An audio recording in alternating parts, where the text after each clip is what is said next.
Abantu abagamba tetuli safe, tuli safe oba naye waliwo omuntu atali safe ajja atunyonyole mu buwanvu wa waafiiringa obuzibu, then we can always have a conversation. Kino ne bwe ndiba naffe kana katambi oli kazannya okujjako nga General Yoweri Museveni yeekubye mu mutima n'agamba nti emmundu n'amagye gokka sigagenda okusolovinga ebizibu bya Uganda. We need a sincere dialogue. Baba takoze ekyo mwetegeke, tugenda Syria, tugenda Somalia, Libya, ekyo temukibuuza nako. Ibra okunyigiriza okugenda mu maaso kutuuse wala. Abantu battibwa, abantu bakidnappingibwa. CMI, ekitebe kya CMI kifuuse kitebe ky'abantu okutunuunyizibwa, abantu bakubwa emiggo. So obukambu obwo butudde bagita deep seated anger. All right, program The Dark Side Politics yetuuse yegobye tujaniva iringo olunaku olusookedde ddala eri mmwe wenna bannamukutu gwa Viki Exclusive. Buli lunaku lwa Monday tugenda kubeeranga ne programu eno eyitibwa The Dark Side Politics. Mu programu eno tugenda kuba tukusunirako bingi era bingi byojja okwongera okutegeera n'okwetegereza. Wekkaanye owulirize oba oli awo naawe otwegatteko otuwe endowoozayo mu byobufuzi by'eggwanga Uganda nga bwe bitambula, naddala sayidi eyo nga bannansi gye mulaba nti tetambula bulungi. Ekyo nno kye kitusoboddeyo ne tugituuma The Dark Side Politics. Alright, nze Viki mbeerawo nga nziguse okutuusaako ensonga ez'enjawulo. Bannyabo ne bassebo mbalamusizaako, mwasiibye mutya, mwasuze mutya, era gitambudde gitya gye mutuusizaako engalo olunaku olwaleero. Egyo egiganye tugiwonga mikono gy'omutonzi olunaku olw'enkya n'emikono gy'abajjajja, ate olw'enkya lututambulire bulungi. Abagenda obugenzi ku mirimo mwe mbasabira birungi byereere, siina kibi na kimu kye nnyinza kwogera ku lunaku bwe njagala lubatambulire, wabula okwongera okusaba blessings zokka zokka ziyiike mu lunaku lwammwe. Abagenda okuwummulamu okusinziira ku time frame y'ensi gy'oli, nammwe mbasabira birooto birungi n'okuzuukuka nga temuyinaamu wontu wonna walina nnyinga ebaluma mu bufu obufaanaganako ko bwe butyo. Amannya nno nze Viki. Twateesa nti Ketali TV nti tusubscribinga ku ssente buli mwezi, ky'olina okukola video kugituweera like. Buli lw'ogilikinga edduka ku speed etenkanika, olwo naffe tuba tusobola okugula kasuuti akapya, tuba tusobola okufacilitatinga bakama baffe be tubaaniveiringira buli lunaku olukya, ensonga ne zitambulira ddala malidaadi sana. Gwe mbanjulira si mupya mu maaso gammwe, munzikirize tumwanjule omulundi ogusookedde ddala mu program The Dark Side Politics. Tukwaniriza eri abatulaba era ojja kukozesa kamera eyo otubuulize ku bantu. Abalabi Viki Exclusive mbalamusizza. Yes. Era nga nange nsanyusa obbeegattako ku programu eno empya The Dark Side Politics. Yes. Amannya gange nze Julius Caesar Kyabbeeyi. Era nga ndi musanyufu nnyo kubanga nkomye wano olunaku olwaleero. Mbadde embuze akabanga akawera. Ebyebufuzi engeri gye bitambulamu kati naffe twepimapimamu. N'ogamba omukulu wa basement oyo takusongako olunwe. Kati so tubadde twepimapimamu naye nga tukyali balamu nnyo. Mwena tubalamusiza gye muwangalira abali mu kyondo kya Buwalabu, abali mu UAE, Dubai, Qatar, tulina bannyinaffe abali awo mu South Korea, nina abali Canada, mwena mbalamusizaako America ne UK. Abali mu World Cup. Muli mutya? Tiimu zammwe zikuba. Abawagizi ba Ronaldo muli mutya? Ffe Messi yakakuba goolo 5. Ebyomupiira mwansukkako mbalamusiza sibitegeera. Kale wanji wetugenda otandikira of course ebigambo bya Uganda Police Spokesperson mukulu Kituma Rusoke nkyalo lunaku olwaleero mu press conference ebeerayo buli lunaku lwa Balazi Naggulu ategeezezza eggwanga nti aboogera ebigambo nti Uganda teriimu mirembe, Uganda is not safe, babyogeza butamanya. Eggwanga Uganda lyeri kyasinzeemu obutebenkevu era lyeri kyasinzeemu emirembe n'okugoberera amateeka mu mbeera efaanaganako bw'etyo. So njagala tutunuulire the dark side of it. Kiki ekireetera bannansi okujja okugamba nti Uganda is not safe ennaku zino?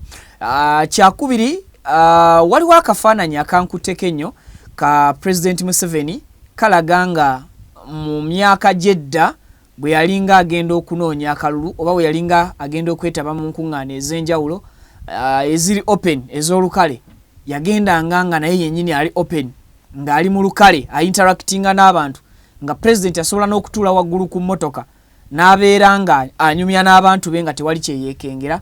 Simanyi oba akafaananyi ako wakalabyeko, bw'oba tewakalabye producer ajja fuba akatufunire. Yes, akafaananyi ako kalaga mu 1999 nga mwami Yoweri Kaguta Museveni atuula waggulu ku mmotoka n'anyumyako n'abantu be. Kyokka ate ne bakulaga wano mu mwaka gwa 2023 nti mwami Museveni tasobola kubeerawo mu bantu abakuŋŋaanya okusukka 3-5 nga tagenda maaso nakuba nti yeebisse oba yeekavalinze mukuuma ku bannayuganda ke baakazaako eri emberenge. Of course tetumanyi linnya lyako, tujja kubitegeerera eyo mpola mpola.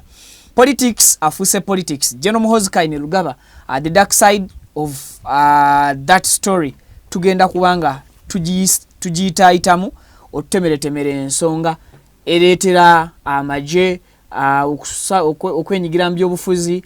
Amagye gasobola okukeera ku makya ne gagamba nti mu parliament twapointinzeeyo ono naye mu kisinde so si mu kibiina ky'ebyobufuzi ekiri registered okugeza ng'omuduumizi w'eggye ly'eggwanga ekintu kyakola. Tutegeddeko era mu bye tugenda okutunuulira nti omukulu Joel Ssenyonyi ali mu lusuubo etteeka abakulu bali mu kubeera nga balifumba essaawa yonna, bagenda kubeera nga bali kuba mu parliament ku lunaku olwokusatu, era ng'ensonga egaziidde ddala. Banna PLU ekisinde ekyafoomingibwa omuduumizi w'eggye ery'eggwanga ate nga amateeka gamukugira obuteetaba mu byabufuzi. So etteeka lyerimu tulijjukira lyaleetebwako mu palamenti omukulu Richard Lumu bw'oba ojjukira palamenti e11 nga bagezaako okutulaga nti leader of opposition alondebwe palamenti, taddamu kulondebwa kibiina kisinga bantu oba namba mu palamenti. Era etteeka lino liba ligenda kubeera nga likolebwamu enkyukakyuka mu nnuŋŋamya y'emirimu mu palamenti. Nsaba tutandikire awo wennyini ku nsonga y'omukulu leader of opposition. Kisoboka palamenti mu kaseera kano okumugyamu obwesige, and the dark side of it, kiki ekibegula bannaffe bano okulowooza nti Joel Ssenyonyi afuuse omuzinzi, and are they working in favor of the CDF? Kaakati kyenja okugamba tuli wano naye kati government tuli mu ndala nnyo. General Muhoozi ateekeddwa okuba kati nga yali in charge of this government. Kuba kati woba olaba nga asobola okwapointinga abantu nagamba nti speaker of parliament njagala mwami Gundi yabeera speaker of both. Nga ne Seeke ne batandika okubagana empawa nti affe tetunasobodako kuteesa ku ebyo. Kuba PLU si kibiina ky'ebyabufuzi kisinde. Yes. Ekibiina ky'ebyobufuzi ye NRM era balina ne Seeke yaabwe ne Neeke. Naye ate ne PLU actinga mu ngeri y'emu nga NRM actinga nti nabo balina Seeke yaabwe. Okitegeera kati waba asobola okwapointinga speaker bano ne bakubagana empawa oluvannyuma ne baba ne bakkiriza. Kiba kyekimu ku bitulaga nti kati obukulembeze bwakyukadde okuva mu muntu gwe tumanyi. Okitegeera naye kati mwami Muhoozi ajje lwatu tukompitinge lumu ffenna. Okitegeera aleme kuteekawo eyo mbeera ya kutiisatiisa ajje lwatu. Kati baba mu bino ebyokunywa kampuni z'ebyokunywa zajjanga ne zikompitinga mu market buli omu buli kampu. Lwaki omugereza ku byakunywa anti naye abiwoomerwa. Okitegeera ekyo si kyama. Okay. Nti Nairo weekola ne Beero neekola mu competition fe abanywanga Nairo nga tugenda ntusanga abanywedde Beero nga bagudde osangayo abagudde ebigo abeefukidde n'okuba ekifaananyi n'okiteeka mu mawulire omunywi wa Beero tabula aba yeefukirafukira. nosanga abalwanyi bayise omusaayi ne mukube ekifaananyi mukiteeka mu mawulire omunywi wa bbeero tabula balwana mwafunanga competition eyo yes nga ffe tubibaamu fe abali nga mu marketing mulwana ne bano nenga it's a fair competition si ku eliminating abanno kubajjawo nti gwakugambako gogenda okujjawo osibe baleke babeewo kyekiwangazaawo omwami Museveni emyaka gino gyonna gyatufukidde 40 nti ne batakkiriziganya nabo amala n'abawuliriza n'agamba gw'oyagala ki n'akuyita n'akuwa kye weetaaga n'osigalawo banebyabufuzi bangi mwebali wano muwepozi nenga ekiro basubscribing entebe ne bagenda bakugamba nga beesiba gomesi ne beesiba obutambala ne bayingira weebali kati mwami Muhoozi ye enkola yate endalamu kati gwe okujja okutugamba nti leader of opposition agenda kuva nga gwe osalawo ani leader of opposition ekyo oba tulaze nti parliament ekyaliwo era teyina maanyi bagigirewo ddala tuddenga ku mulembe gwa Amin he ruled by decree ng'asalawo obusazi nti kino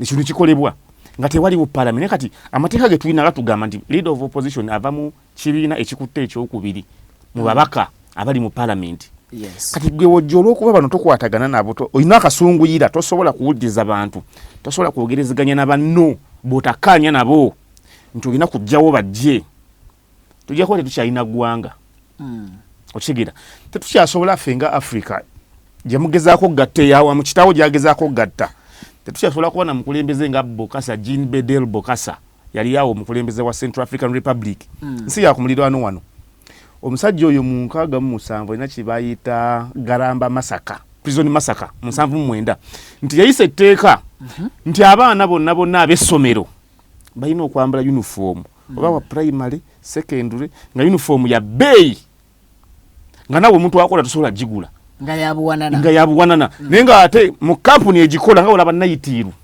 nti gye tumanyi wano ekola uniforms ezisinga ebitongole nga nayitiiru ye Central African Republic ate ya mukyala wa Bokassa seza bawambye eggwanga webale nnyo kati abo bonna abaagaana abaana jjukira kati mu amasomero gabamu abana ne beekalakaasa bane tosobola gula uniform ya kakadde kamu nga school fees wa mitwalo 15 okitegeera ne beekalakaasa kati abeekalakaasanga abaana abasoma abato amabujje Bokassa yalagira bakwatibwe nga basibwe mu kkomera bayitanga Garamba prison nga abaana abato abaganya okugula uniform abatwala mu kkomera n'abasiba ng'ajja n'abakuba n'abatta yalina omuggo gwalingako teyakomanga bukomi kubasiba kubaggalira ng'ajja n'akyalako mu kkomera eryo gye babasibira naga nti kati bano abaana bonna tubasibira kitalya ng'ajja ekitalya weeyo katugambe babatuteka mpiringisa weebale nnyo ng'alina omuggo gwaliko engeri ya ivory kyeki amasanga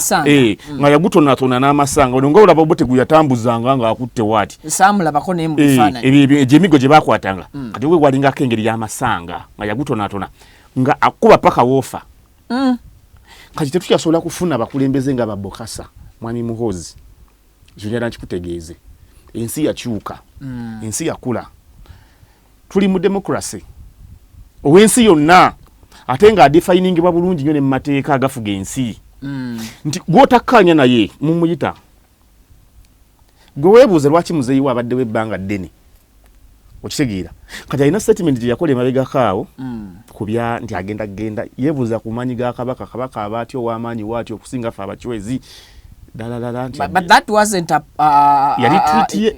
teyali approved by him. aziteekeo nama n'azisangula nga alaba backfiring. We cannot rely on it 100%. Zino zisigadde tuzikkiriza. Yes, ziri anti kati labayo tetusobola kukikkiriza nga account yemu ebyayogerwanga mwabiwakanyanga naye account yemu wetuuka okugoba kabanda mukkiriza nti ntuufu account yemu wetuuka okwendonsinga both mukkiriza nti ntuufu account yemu wetuuka okugamba nti tugenda kulumba Nairobi mu weeks bitugisaanye omugamba nti nfu olwokuba kibaswazizza nekituuka nga muzeeyiwo Kaguta Museveni ateekeddwa okujja okuwolereza ekyo okuma songa obutasajjo ku account yemu weegoba kabanda ekyo kituufu account yemu weeragira okukwata Anita Amongo kituufu era nekikolebwa account yemu wesanctioninga operation maliza usafidi tumalawo buli bwenguzi n'obulyake mugamba ati account ye mwega tugenda kukwata Ssaabasajja ne Katikkiro tubakuba emigo mu basement banyiga olunyankole nga mugamba eyo nfu. Tuli ku program the dark side politics. Okitegeera account yemu buli wekola ebye sistaza nga tugamba that is not the official page. Nenga ate yemu eriko ne gablutiki. Kane walabanga kimuswaziza nga deletinga. Naye ate abaana baba bamazedde okubi screenshotting nga babusharinze. Okitegeera. So mu nkola ngeeyo ensi tuba tugenda kugiza mayiga. Kati abasinga bo bagambye ekyo nga kiba kirungi ne batandika okukikumamu omuliro. Ne bagamba nagendedde ekyo kibi. Tuyinza kusunya statement ngeeyo ngo ganti ogenda kukwata Ssaabasajja omukola ebyagala omukola. nga tuzzeekoko katono wali Mwami Julius ku nsonga ya Ssenyonyi awe Wakabaka katujje mu tweets ze tuziitemu omulundi gumu. Joel Ssenyonyi kikyamu kiki yayogera oba mu bigambo bye yavaayo n'ayogera about CDF kye tusobola okugamba nti kino kyali kisobola okumala okuactivating obusungu bwa General Muhoozi na reacting mu ngeri gye reacting CDF Muhoozi yes simugumikiriza ekimala talina bugumikiriza eri abo batakkaanya nabo tawuliriza. Tugenda kuddamu tufune akaseera ke kamu ke twalina muno mu myaka g'7 ku mulembe gwa Idi Amin nti bonna abaali abagezi basalawo bafulume eggwanga balidduke balyetegule. Abagezi mu byobufuzi by then badduke eggwanga balyetegule bafulume bagende Nairobi bawanguke. Abalala babeera mu US, abalala ne babeera mu UK, ne babeera mu Europe, Sweden. It became a hotbed for all political escapees from Uganda. Sweden eyo gyolaba n'abayimbi bangi babeeranga eyo. Ayimbye ku mbeera embi kuba kajjukira music ayogera nti abayimbi bonna abali basobola kubeera no ba Hope Mukasa bafire bongo erutaaya bano ba Hope Mukasa waliwo ne yakafa juzi Sami Kasule bonna basalo bafulume kuba music gwe bakolanga yalinga ayogera ku ebyo ebiri mu maaso mu Uganda mwe muli nonna atasobola kubeera. Simanyi lwaki Mwami Moses Matovu yasobola y'okuwangalirawo nga tebamala dde okutta munywanyiwe Jesse Jita Kasirivu olwokuba bali bakwana ku mukazi y'omu ne Idi Amin. Mugenda kutuuka mu birabe nga ayina omukazi anyirira nga waliwo omukulu atamwegombi nga gujja kuba mu buzibu. Yembeere gye tutuuseeko mu Uganda nti we tutabeera bagumu kimala na buvumu kwogera ku mbeera eno bannabyabufuzi bannaddiini nti kati bo bamanyi bo okubawa emmotoka ne basirika. Ne tulina mukadde waffe omu ow'ekibuli ye abadde akyayimiridde ku nnono ze ng'omuntu ow'ekibuli yes naye abasinga bali compromised naye ensi wano weetuuse ekutte ekkubo ddala tujja kusalawo tuyite bakadde baffe bannaddiini mukomeewo. Eno ensi kati eba ensi teyonooneka lw'abo bantu bakola bikyamu naye eyonooneka olw'abo abantu abatunuulira ebikyamu nga bwekolebwa ne basirika ne batabaako ddoboozi lye basitula naye ng'ate baliyina. So kati Mwami Muhoozi tukusaba mu buwombeefu karakita ze z'obufuzi z'abakulembeze zikubeeremu. Tezimulimu ziyinza okuba zimulimu naye nga agezaako okuzeewaggulako yabeere kirala abeere opposite of that.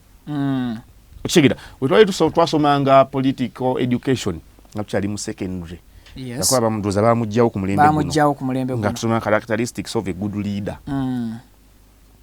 nga bingi mulimu bad leadership parochialism chauvinism obukulembeza bubi nti otuuka nga oli politically short-sighted tosobola kulaba kikiddako tomanyi kino statement gy'okola akasamba tukakayinza ogivaako.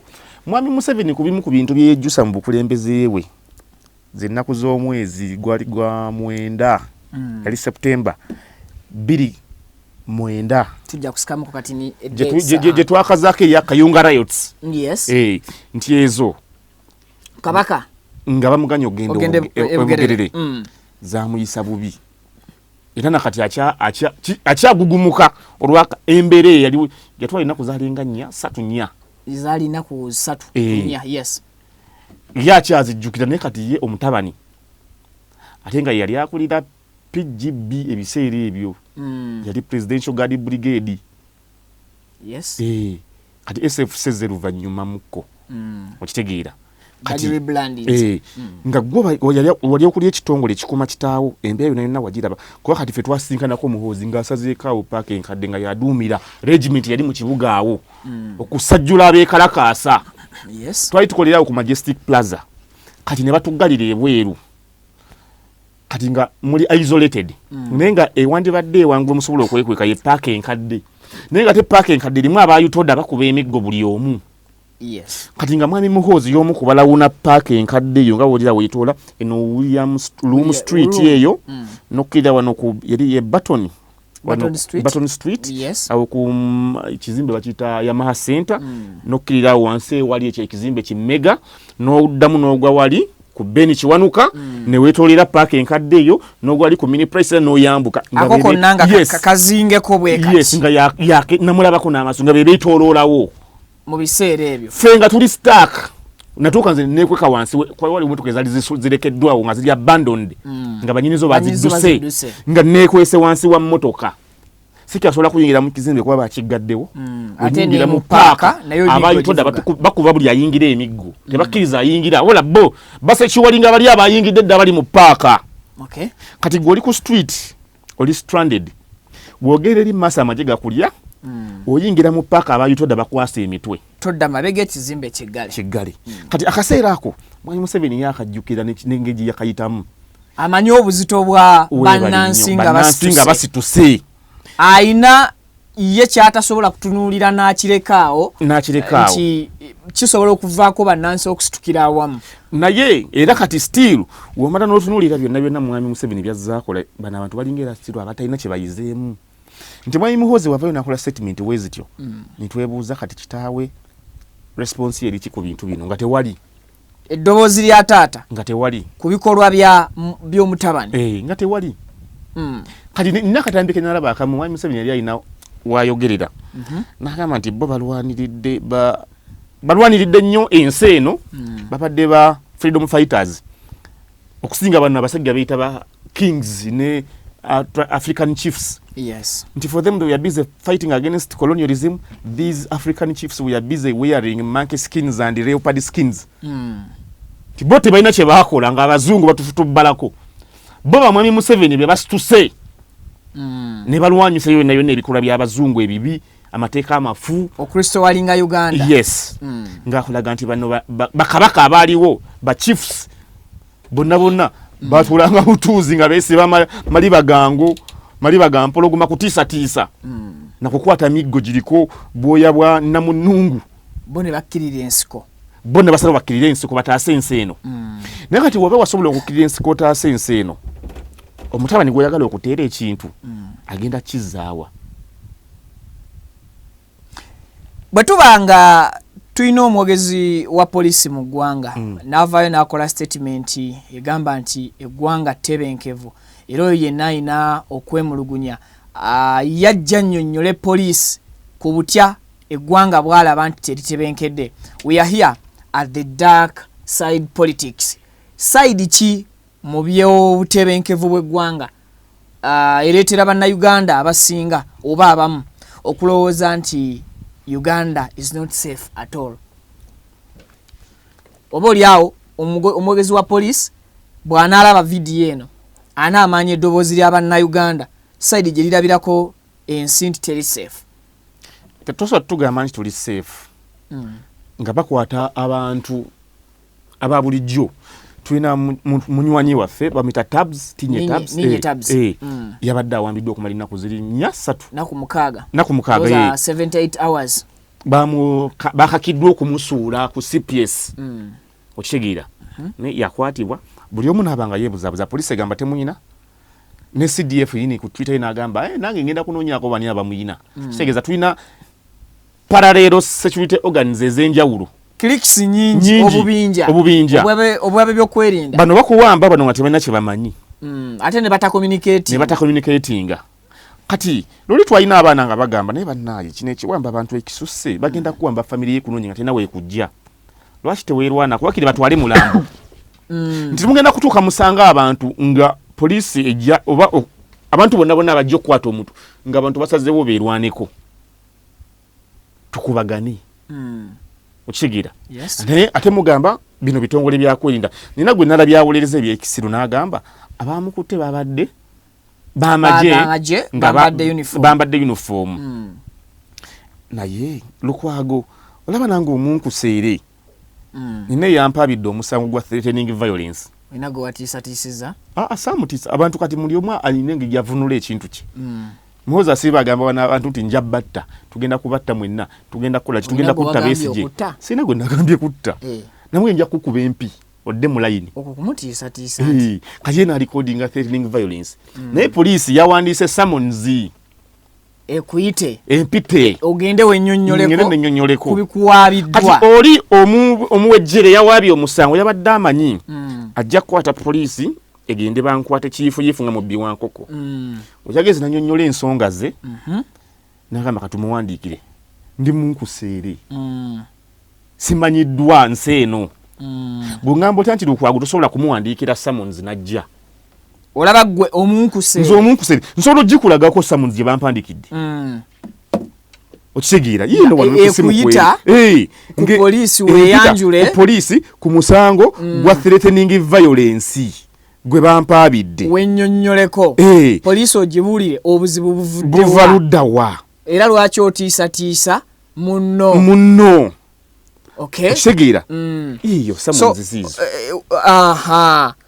eraga nti bakusamoninze summon to police to assist in investigations nti oweereddwa oyitibwa ku poliisi okujja okugiyambako kunoonyereza ebbaluwa yeeno abagiraba obulungi awo so kiyambako nti poliisi ekutegeeza ng'omuntu ojje weereete wabula singa olemererwa poliisi yo lwesobola okukozesa kulyanyi negamba noono mujeemu katuteekemukko kulyanyi eri muleeta annyonnyole embuwaze weebale nnyo kakati Erias Lukwago munnamateeka ye teyasobola ayina n'emisango mingi y'omu ku ndowooza ku basinze okuwoza emisango ne gavumenti nti temusobola kumuwa mukisa ogwo kumusamoninga jje mulina musindikira elite force ejje erisinga okuba ery'ebbeeyi eriteekebwamu ssente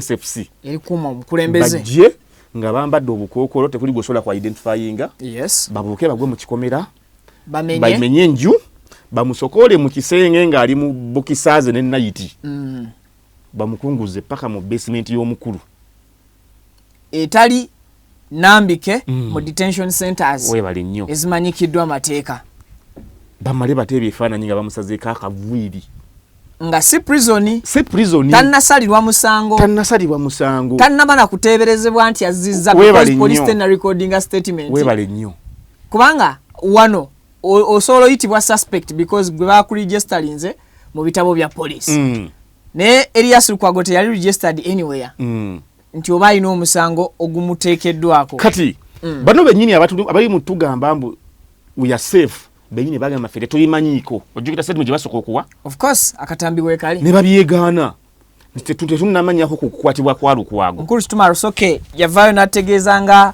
bwe tutamanyi bonga poliisi bwe batannaba kubaako kye bategeera ku kukwatibwakwe naye bwe banaaba bategedde bajja kutulambika batunnyonnyola nti Lukwago yakwatiddwa bakomawo ne batunnyonnyola eyo video gira nga bakomyewo akatambi ako katusooke tukafune bwe kaba nga pavini weekali awo kali kumpi nga yeegaana Lukwago tebannabitegerako ebya Lukwago bagenda katunoonyeza bagenda katuteerayawo abuuziza ku ky'okukwatibwa kwa former Lord Mayor Honorable Erias abuuziza ku ky'okukwatibwa kwa former Lord Mayor Honorable Erias Lukwago sikiinaako bwino so nyinza obutakyogerako kati naye bwe naaba nfunye amawulire agamukwatako tuyinza okukyogerako mu maaso awo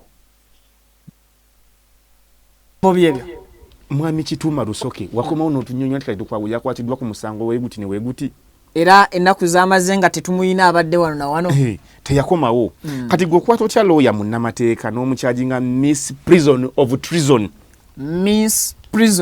of treason. Nti okumanyako ku lukwe oba enteekateeka z'okulya mu nsi olukwe mbu ye n'atakugamba. Kati olaba mu bintu bino ebya criminology omuntu wabanga aziza omusango akkirizibwa kweyabiza oyo yekayeka mu nnamateeka we. Nekugamba nti Vicky omanyi gwe toya wange naye akakazi ke bangamba okutta nakase naye kinzigyemu nonya bumpeku nombuza wakikoze otani nti namufumisa ekiso naye ekiso ate we namaze nakikwese ewaka mu siiringi wa mu kasitowa.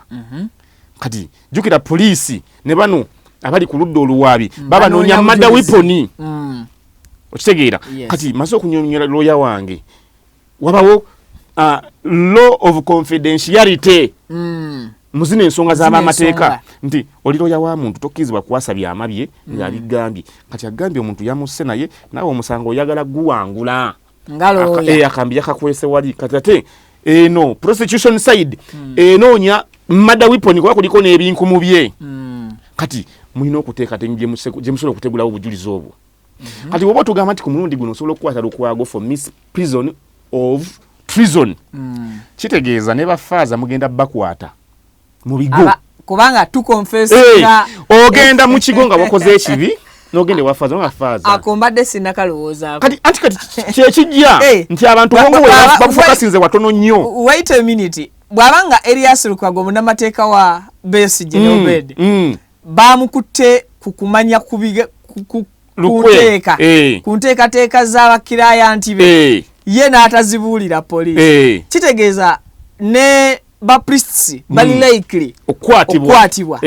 Nti ono yatta omuntu bwe yamala n'ajja n'akonfensinga eri faaza kiibi nsonyiwa nassa omuntu faaza kiibi ye n'agamba mukama akusaasidde era weenenyeza ebyo bisonyiyiddwa. Kitegeeza faaza kiibi ogenda kukimibwa kubanga otegedde ku lukwe lweyassa omuntu ku muntu eyazza omusango n'otamuwaabira. Kati obalaba edda abasamize kyobalaba bo baluzinga credibility ate nga be basooka okuba ne credibility nti omusamize yajjanga mu ssabo lyo n'omugamba jajja njagala bugagga n'agamba ye kati ng'olusa okwegobako agamba genda oliite embuzi y'amagulu abiri. Kati ng'embuzi y'amagulu abiri teriiyo yategeeza muntu ng'oleeta omuntu nga bamusaddaaka ng'ojja n'omutwe ng'oguleeta mu ssabo omusamize ng'akwata ku mutwe akikoze ng'atidde kati nga yakubira ate abaserikale essimu nti wano waliwo omutemu aleese omutwe gw'omuntu naye gwe gumutumye. Kati wabadde oluso omwegobako n'aguleeta n'akifuula kiri serious ng'alaba kijjako kalubiriza okukola leeta omutwe gwa maama wo okitegeera n'ogwetika kuba okiyita bamama talina mugaso ate oyagala obugagga mama akaddiye ali awo abatawaanya kumbo oli ku mmada ozannya. Kati omusamize ng'akubira poliisi essimu ng'era babakwata. Kati mu kino ekyalukwago mwe kyemutatunuulidde nti ne bannaddiini batajetingiddwa nti ojja kumanya ku muntu eyassa omuntu nga yazze okwenenya n'otayogera nti nawe okwatibwe bagatteko bagenda tuka bakigaziye kwati guno gwe musango gw'ensooso okuwulira misprision of treason gusookedde ku lukwago nga wetwalaba unlawful drilling tigwasookera kuba NUP. Kati mujesanga faaza nga bamukutte misprision of murder nti yategedde ku murder n'atagyogera nga bikyuse mistreason murder or theft oli yagenze n'akwata akaana n'amala neyenenya bambi nga yabaddeko jakirizi yabaddeko walagi waffe n'agenda n'akima walagi agenda omugwako ng'akaana kabendi konna amaze okukataganjula n'addamu ako obuntu n'agamba kati nkoze ntya kangende kale nenenya eri mu maaso ga Katonda kuba Katonda ekayeka yasonyiwa.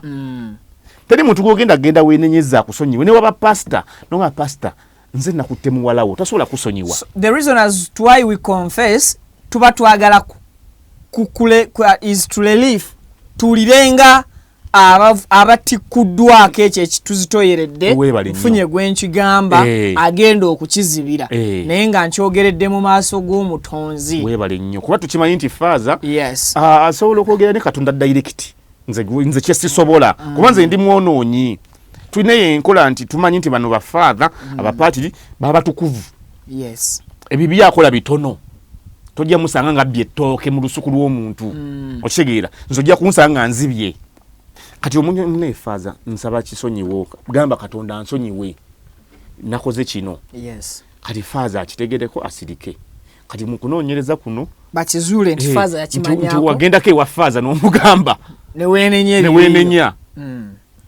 nti kati faaza watugamba nti nedda nti miss prison of rape oba aggravated defilement oba miss prison of murder tukutwala olugwemu ngatolwetegekedde wesho wekitandika there is no way you can charge Lukwago of miss prison of treason ng'omulimu gwe munnamateeka alina kuwolereza kilayanti we kuzibira byama byaba kilayanti be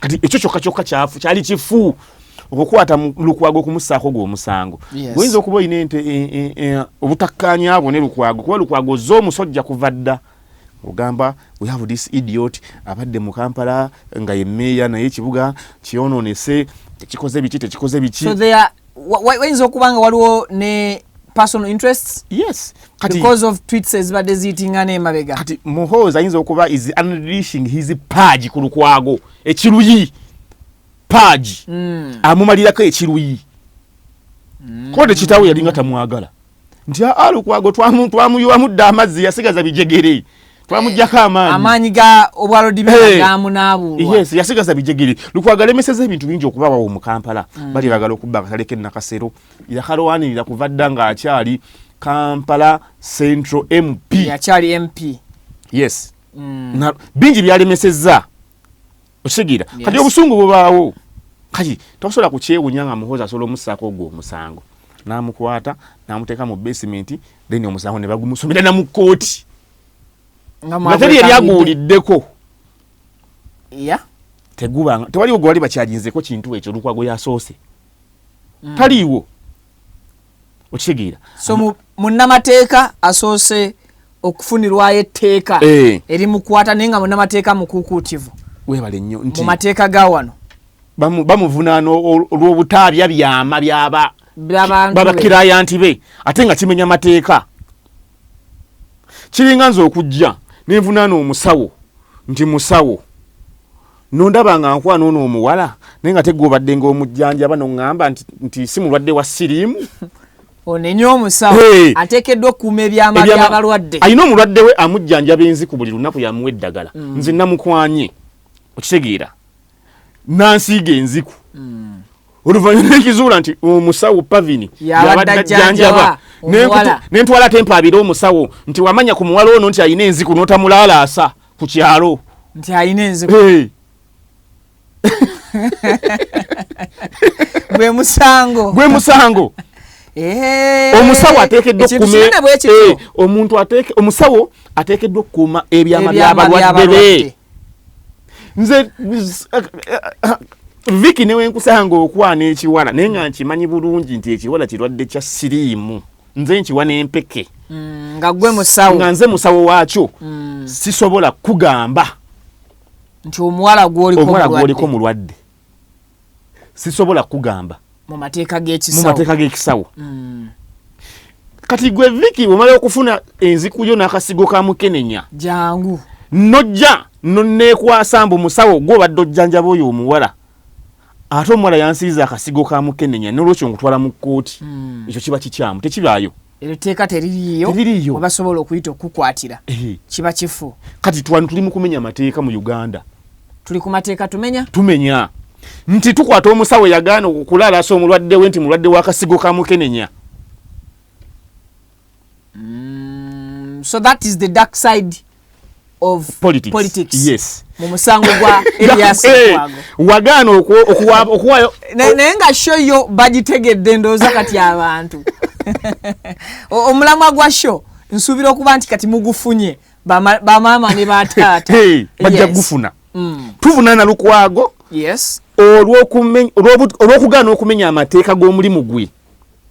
Amateeka g'omulimu gwe gamulagira okukuuma ebyama by'abaclients bo mu ngeri zonna. Kiraya nti ne wabanga yasse kabaka ng'oli muganda nga yasse kabaka nga gwe omuwolereza n'agamba yesu kabaka namuse namufumise effumu tokkirizibwa kwogera era olina kumuwolereza oba wasayiniza Kiraya nti akweyabiza. Yes, tokkirizibwa. Kati tuvunaana Lukwago okulemera ku mateeka ku principles z'omulimu gwe kye tumuvunaana. Alright. Naye ate nga tulina n'abalamuzi abagutuddemu nga nabo baasoma ebintu byebimu kuba ebiseera ebisinga a judge is a failed lawyer. A judge is a failed lawyer. Alemeddwa kuba mu bwalo ya bulimu ssente empitirivu kati ono alemeddwa okukola ssente mu bwalo yaga nyina esome waakiri obulamuzi n'ateegera eyo kati n'omulamuzi agulimu alaba engeri gye bayisaamu munnamateeka a land friend kuba beyita ba land friend n'omuteeke in fact Lukwago olunaku lwe baamuteeka mu kkooti omulamuzi yali mu musango ogwo kwolwo olunaku yali alina kumuta nga tewalina kakwakulizo omulamuzi Sara. Yes, walina kumuta kuba yawambibwa. That's one. Yes. N'aterekebwa ennaku ezisukka mu mateeka nga tali ku poliisi yonna. Sara Basemera ye mulamuzi wa kkooti. Walina kutabuti Lukwago unconditionally nga tekulina bya beyiro. Yes, nga tekulina beyiro. Nogamba wawambibwa buwambibwa. N'oterekebwa ewatamanyiddwa. Yes. Basement ina we manyikiddwa mu bifo ebikumibwamu abasibe oba abazibe emisango mu Uganda. So that can confirm the core of Ugandans ku nsonga ya safety.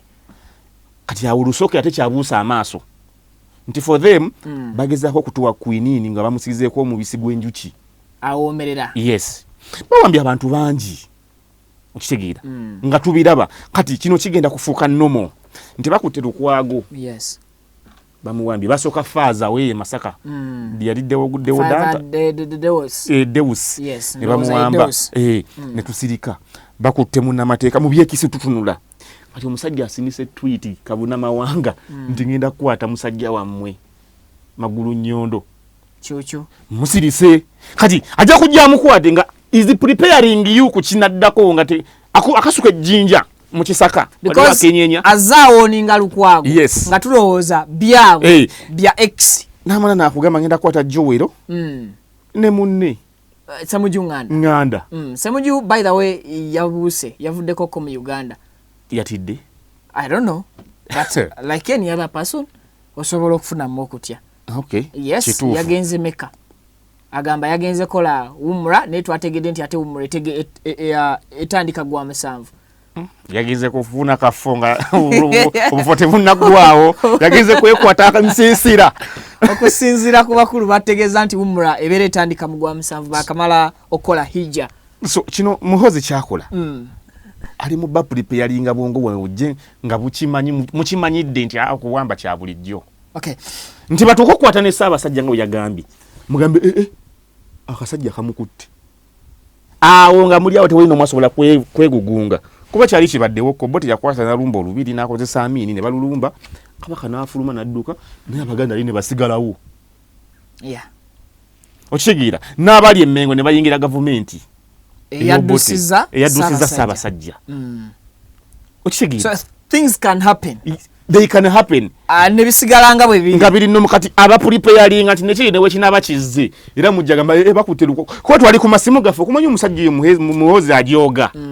Kichunja kyogera Muhozi ajyoga yasindikawo amagye nasindika ne bannamawulire be nga babi streaming nga biri live tubiraba nti bagenda kuwata Lukwago ne Lukwago n'atwitinga musajja watu nti abasajja bansazeeko. Yes. Buli omu ngali kasimu baba no bali obali wekikomera bajja wetujja okuba ne ku Kabaka nti akasajja sebo kali ku Bulange baba no bayingidde nanta wetu bamumenye.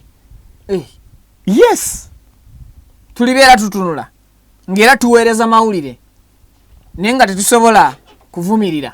Kali awo Kafeero yayimbira akayimba n'agamba sebo walumbe n'obuyinza bwo tuyambe tusomose ku bwana bwaffe buyayaana omukulu gy'otusindika entiisa nyingi etagenda ddwa.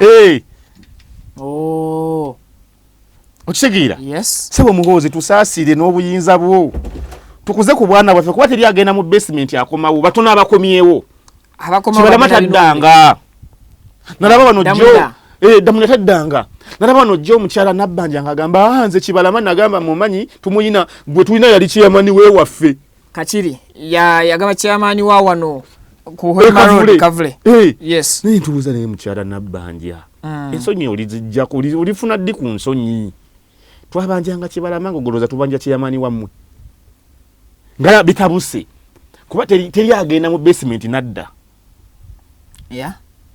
okitegeera tubaddeawo nga twebuuza waliwo ne ggali bamuyita Samu Mugumya nti naye yakwatibwa taddangamu kulabibwa so bangi abagenze bangi ne batadda so mwami Muhoozi tukusaba ensi mpozi ngo tuwefiiza tufulume kale ffe tugende abagala okufuluma mwina gye mulaga tusobola ofuna gye tulaga ate nga president abagamba nti gye mulaga ddungu tugende tewali kalungi kaliyo abaana b'e Misiri abaana ba Isirayiri bafuluma e Misiri ne bayingira eddungu waakiri babeere eyo naye nga tebagenda kuttibwanga mmese mweno mu bufuzi bwa Falaawo omupya ajja mukambwe tubadde ne Mwami Museveni emyaka gyonna nga tukaabya kajanja yatugamba ekintu kimu mu nvume mukole byonna ne mwesonyiwe Mama Janet ekyo buli omu n'akitegeera nakati tewali ayogera ku maama n'abavumi ba kuno bannambooze baakitegeera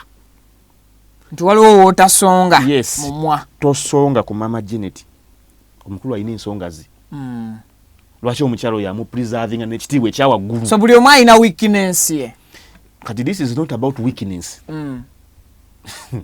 it's about what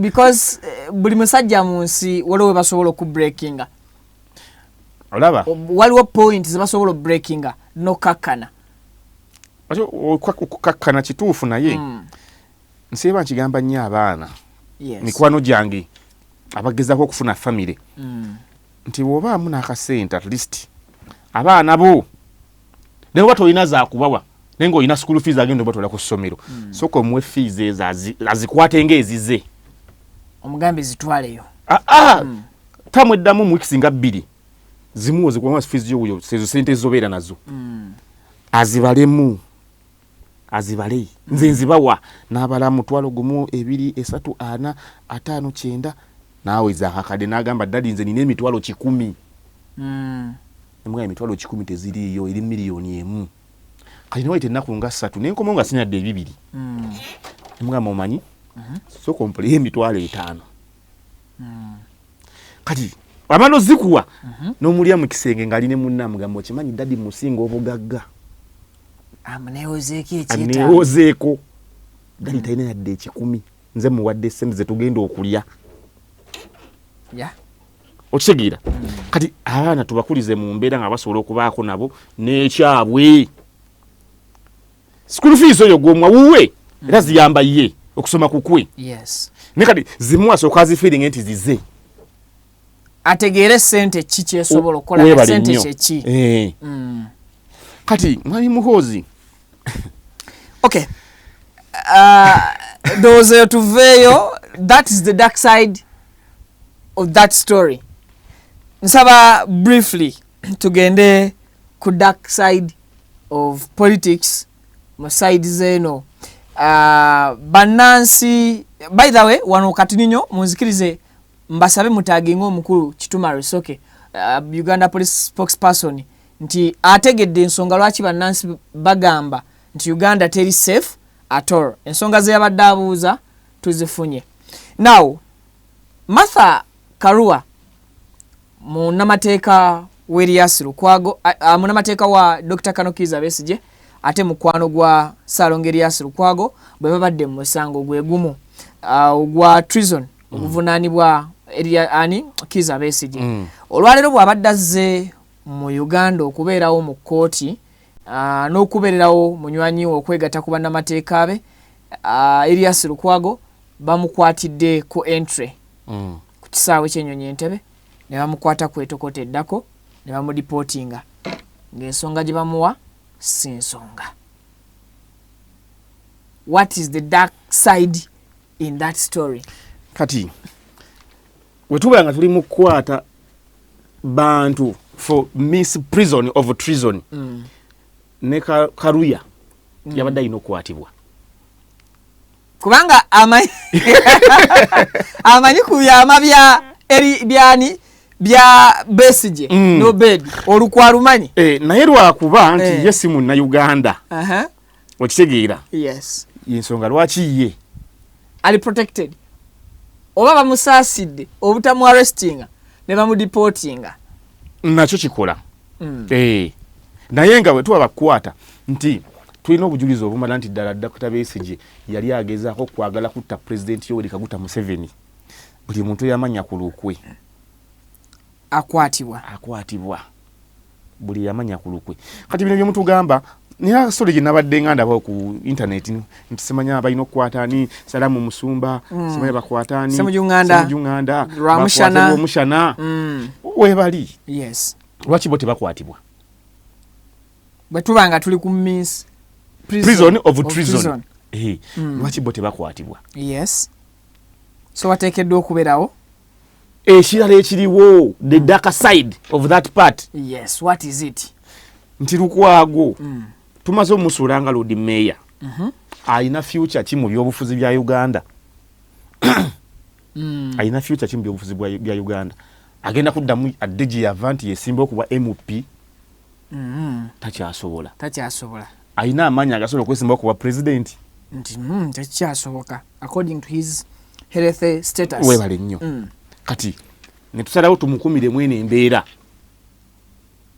nti okukwata Lukwago kifiiriza abantu bangi waliwo bawulereza kitegeera owning a law firm number webale nnyo Kizza Besigye yali ku musango gwe kati mukute Lukwago nga lead lawyer mumuyingiza Martha Karuya nga co-advocate naye mumugalidde bweru omusango gwanga 3 webale nnyo kati kano Dr. Kizza Besigye asigadde kuki asigadde mu bbanga kubate ne Segone yali duse gyali yali ku Lukwago ate ali ku Lukwago munnamateeka wole webale nnyo y'omu yadduka n'agenda e Butambala wa Kivumbi wa Honorable Kivumbi n'amala n'akomawo n'ajja ewa Lukwago ne ba clients abalala batamanyiddwa balina okuhandolinga so kino ekintu kyakutukuumira kubeera nga tulowooza nnyo ku byabufuzi okusinga okukola nti politics yawedde mubadde mututaddeko obunkenke bungi akaseera k'ebyokulonda kyawedde oba kitemuleka ensi n'etambula abantu ne bakola emirimu gyabwe so ensi etambule lwaki buli kaseera mulina okubaawo ne kyemwekwasa ekisobola okuvuga kiri ekisanja twalina abasajja Sewanyana n'omugenzi gundi Segirinya Mukama mumuze emirembe ne batambuza ekisanja kyonna kyonna bambi nga basibe nga buli kaseera betubaako wiiki ejja babakomyawo luno babatadde ate yabadde agenza obakima mukyala Malende ne bamwekiika nga bava ekigo katono bamukozesa akabenje ne baddamu ne babawamba buto ne tutambuza ekisanja kyonna kyonna emyaka 3 tuba twakava mu kisanja kyabo ne tuddamu ebitaano ebyabampuuga ne bitambuza ekisanja ng'ensi eryawo liri dantanti tekola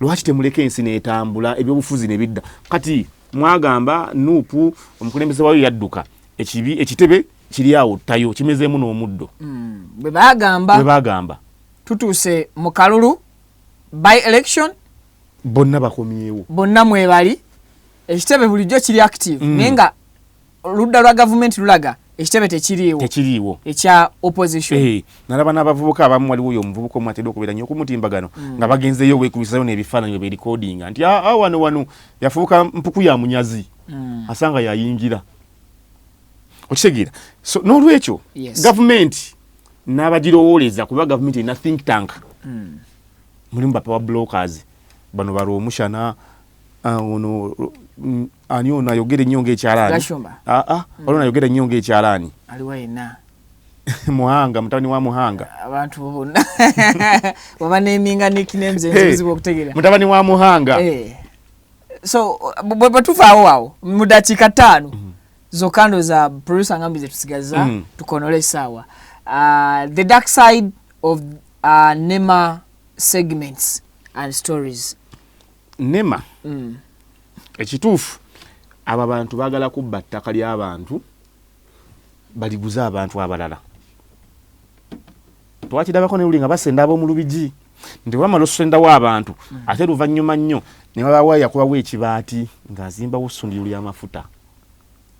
Kati oyinza kujja n'ogamba nti wasinze abantu b'e Kawaala ababaddewo. Luli mukwani wange yampeereza satellite images eza 2 kuva 2 nga bakulaga nti awo waliwo settlement y'abantu Northern Bypass nga tennajja. Yes. Waliwo settlement eyaliwo ng'abantu weebali nenge ekitoogo era kyesudde eri ku mabbali sorry ku mabbali nga weebali oluguudo ne lujja ne lubayitamu era ne lubalekayo eno ne wasigala nga wakalu. Kati gwe okujja after all those years n'ogamba nti bano abantu n'oluguudo nga lwabasangawo ne bakompensatingibwa ne World Bank n'esasula. Yes. Nti kati mbagamba nti bali mu lutobazi mubamenya mubagoba temwina gye mubatadde. Okitegeera gavumenti z'ensi nyingi zisooka ne ziplaningira abantu baazo. Tulina ennyumba z'abawejjere ez'abankuseere.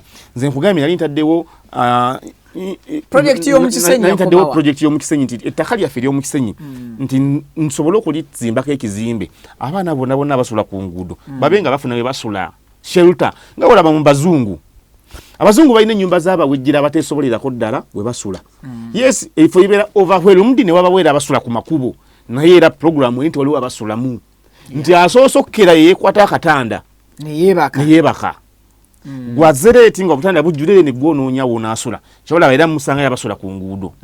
Naye wano gavumenti gye tuyina yeerowooza nnyo ku bantu balina ssente bakozi bokka beerowoozaako nti neweba ezimba ennyumba NSSF zeezimbye za miliyoni 3 omwezi. Genda awo erubawa ze baazimba apartments za sima za NSSF. Inaze na yagala okupachasingako almost ennyumba eggwera miliyoni 2.9. Weebale nnyo. Bansaba initial deposit wa miliyoni 85. Nemereddwa omulamu ate nkwate initial deposit. Omuzibu gwa mitwalo 2 gukumenya odduka nti ate okwate miliyoni 8 as initial deposit. So ekyo kikyamu. Gavumenti muzimbe abantu bano ennyumba ze basobola okutandikirako. Mugenda okubamenya nga mwagala kale ne kuba kubba ttaka lyabwe ng'olina bw'omutadde kale n'oba omutadde kakiri naye ng'alina waali tetujja kuwaawala nti bane bamenya abantu. Genda kale kakiri kumpi era transport 3,000 ng'oyingira ekibuga. Naye omusajja yamala n'agamba bannaaye nfunye obusente bwange kanzimbeyo akapoloti nkazimbemu ennyumba abaana bange basome bakule. Kati omumenyedde waakolera ne wasula omenyeewo. Kati eno generation y'abaana ogikoze otya? Kuba abaana tebagenda kuddamu kusoma tebalina we babeera. Tewali buvo weebale nnyo. Saba minisita wa Uganda mukyala gwe ne wendi kusanga mu ggulu ndirifuluma mukyala Nabbanja. Wano bakatambi akafuluma ng'omukyala awulira ensi yeekyaye. Yes. Ng'ayagala kwesulawo mu mmotoka emutomero oba afaafe n'omwana ng'akaana ke kagezaako ate okutaasa omukyala. Yali ayagala kufana mwana. Weebale nnyo. Mukyala we twamuyamba. Twebaza nnyo abamukutu guno kuba basobola okumudduukirira. Yes. Ne wabawo n'oli yawoza mpama bupami. Okitegeera ng'ebizibu bimujjidde nga bimujjidde embiro zimuyitamu buyisi. Okitegeera naye omukyala Nabbanja najja n'abalaata n'aseka n'okuseka nti bazanye firimu. Gwe Nabbanja ne wendi bamuntana ndigugumuka nzijukira ebibi byokoze ku bannayuganda. Kibi nnyo ne mubalaatira mu maziga g'abannansi. Mubaterewe mubateeka mubagambe mumanyi bireeta gavumenti lyetaaga kuba kya bulijjo. Gavumenti ebaako n'ettaka lyetaaga okukozesa ebintu ebimu ku lw'eggwanga. Naye mmwe ate ettaka erya gavumenti ate mulyonoonye. Gavumenti erina ettaka eryayo lye yaleezaavinga. Naye ate bamaze ne balyebba bo bennyini abali mu gavumenti ne balyeguza. Ate nga lye lyalina okuba erya gavumenti kwalina okukolera emirimu gyayo. Weebale nnyo nga osengula abantu okubajja wano tugeze ng'ab'e Kawaala nti ekifo kyagadde olina byagala okikoleramu batwale ku ttaka lyo gavumenti oba compensating kati mudde wano. Naye erya gavumenti bali babalaba. Omukyala yabba ettaka lya UBC wano n'agamba yatunda embuzi n'agula ettaka lya biliyoni 10. Mbuzi ki ezisobola okuba mu biliyoni 10? Yankwata omugamba. Okitegeera naye kati waali alya butaala. Yoyo mukyala wani oyo bamuyitaani linnya ndyerayidde. Nawulira story eyo. Ngamba wa Luganda ku mwenda Andrew Mwenda mbuzi nezivaamu nti sente wazijjawo ezagula ettaka tulage nti natunda embuzi n'enkoko ate ziba zikyaliwo ezo yatunda akugambye bamugamba kale tulage walinga ozirundira embuzi ziva mu biliyoni embuzi ya mitwalo 2 teziriyo eri embuzi emitwalo 7 ogisangawa the dark side politics ejja kuba eyeyongera okugenda mu maaso ndowooza next time ku Monday tujja kusookera oba tujja kutaganjulira the dark side politics ali mu makulu g'ekigambo ekisanja no sleeping no corruption tukutaganjulire oba oliawo amakulu ag'ebyobufuzi oba saidi y'ekizikiza ey'ebyobufuzi eri mu makulu g'ebigambo president byatuuma ekisanja kino and of course tujja kumanya ensonga ezagenda maaso n'okuba nti zifulumya omukulembeze w'ekibiina kya National Unity Platform ebweru w'eggwanga nga n'okutuusa essaawa za kaakati asobola okwogerako nakalangala n'abasaba akalulu olwa candidate yeesimbyewo so nga ate Dr. Kanokiza Besigye bwe bali mu position yemu ey'okuvuganya ku ntebe y'obukulembeze bw'eggwanga ye tasobola kukeera ku makya n'akwata essimu okukubira oba okukomandinga oba okusindika voice note okugamba nti banna PFF mukole bwe muti ne bwe muti ne bwe muti the dark side politics ye program jenina n'omukulu Julius Siza Kyabe akagambo koyogeddaako nti mwami Kyagulanyi alina omukisa nti akyasobola okwogerezeganya n'abantu be abali abeesimbyewo ng'omukyala yeesimbyewo ekalangala nti ate ye mwami Kiza Besigye talina mukisa ogwo yadde okusindinga ka voice note nagwe nagamba nti empologoma embwe namu esinga empologoma enfu amaanyi omugaso kati abali bawoza lwaki Kyagulanyi adduka lwaki tabeerawo ndowooza mukitegedde the dark side politics live today and die another day beerawo leero ofa olw'enkya osobola okufa oluddako naye tokkiriza kufa lwa leero bw'oba olina obusobozi obuscaping okufa kikole kyewale yensonga lwaki Ssemujju naye yasobodde okugenda yeyune hijja etannatuuka nga yamugwa 7 so tusiba tubagamba nti Kyagulanyi teyadduka nti agenze kulya bicepere yagenda ku mirimu mitongole tugenda kuddamu tu experience akaseera ke kamu akaliwo mu biseera bya Idi Amin nti abasajja bonna abali abagizi basalawo badduka Uganda bagifulume basinziire oba banaasinziira kiriba eribbo n'abo abali babakoyo obufuzi obwamusebera mu bbwa Museveni bino byonna bimanyi bonna badduka ne bagenda ebweru be bamu ku bagezi abali balemeseddwa wano okubeera mu Uganda nadduka ne beegatta ne banneeyo mpola ne badda ne basinze ne bajja ku gavumenti ya Amin kati olowooza nti amagezi mwege mwasala okufuluma mugende nti abalala tebasobola gakozesa n'abalala bakyasobola ensi nayo yonna eraba ekigenda mu maaso mu Uganda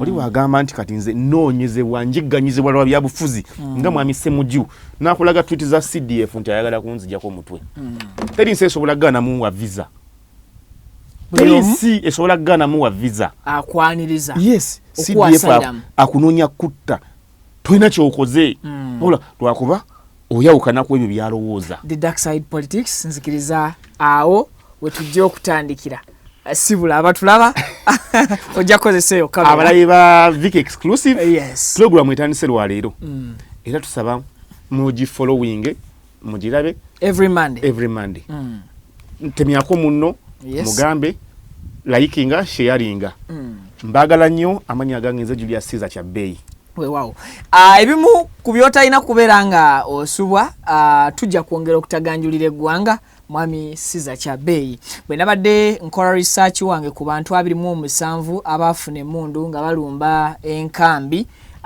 ya Kabamba was it Kabamba yes nasobodde okufuna amannya g'abantu abo bonna 27 abakwata emmundu Jeno eritumwine y'omu ku bagenzi obadde okimanyi nti ku bantu 27 tekukyawerako bantu bana abalamu kwabo 27 naye bana abalala bonna abwe bakwata emmundu okuyigga obwetowaze bwe tulina oba obuweerero bwe balowooza nti bwasukka ku buli bwe baaliko mu mirembe girifa abalala oba oli awo we tutaali obadde okimanyi enfa ze bazze bafaamu n'engeri olugendo we lutambudde okutuuka wano. The dark side politics ye program buli lunaku lwa Monday tubeerawo okutuusaako ensonga ez'enjawulo. Lugaba Dunda Namugereka abankumire ate mwerabira sharinga commentinga ate likinga. Mubeere bulungi mweraba.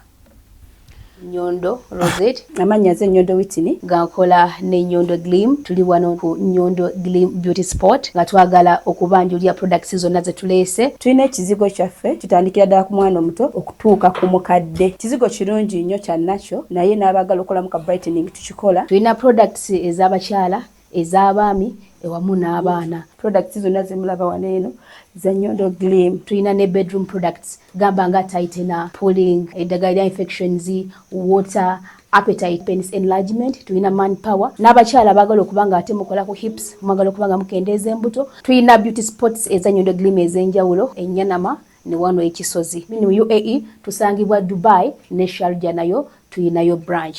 Mwana watu gwa batasobodde kujja kutusinkana we tubeera tuli tusobola okubanga ate tukuweereza yonna gy'obeera oli. Assalamu alaikum wa rahmatullah. Abaddu ba Allah n'abazaana be abasiraamu n'abatali basiraamu mbazigirira omuddu wa Allah Kakensa Professor mu kulombeddwa ku buli nsonga zonna. Ono si mulala Haji Najibu basajja baka. Ono alumba edduwa ezitebenkeza obufumbo, edduwa ezikuwa obwenkanya nga wanyagibwako ebibyo oba nga waferebwa, edduwa ezigulawo enzigi erimu abaagala okugenda ku byeyo n'obeyuka mu nsi eno. Mmwe abali ku byeyo abaagala empapula z'obutuuze edduwa weeziri, edduwa ku ndwadde, edduwa ezikuuma ekintu kyo, edduwa ezikuba abalabe, edduwa ezikuba abalogo, mmenye kindeke ki na buli dduwa yonna gye baweetaze ate nno ku buli nsonga. Amanya gange nze Kibira Hassan okuva mu Kibira Construction Company Limited. Tutunda amataka, tuzimba amayumba, tuddaabiriza amayumba, renovation tugikola, tusima amazzi. Ffe aba Kibira Construction Company Limited tutunda amataka ag'ebyapa ag'endagaano ku makubo ag'enjawulo okugeza Hoima Road, Bombo Road, Masaka Road, Mityana Road. Ate tukiriza ne Kibanja Mpola osobola tukyalirako ku ofiisi zaffe ezisangibwa Essenge wa Kiso oba tukubire ku masimu gaffe 0755 36 37 82 ojje tugende mu maaso n'okwogereza ku bizinesi yonna gy'oba oleese mu ofiisi yaffe nga bwe nzoogeddeko waggulu. Tujja kwataganira wamu kubanga bye tukola tubikola nga biri mu kkubo golokofu. Buli kimu ekigwa mu construction company tukikola. Bw'oba olina ky'oyagala okwebuuza era tukyalireko ffe bakibira tukubire buli kimu tusobola okukimala. Ntuusa omukisa okubabuuzaako nti assalamu alaikum wa rahmatullahi wa barakatuh.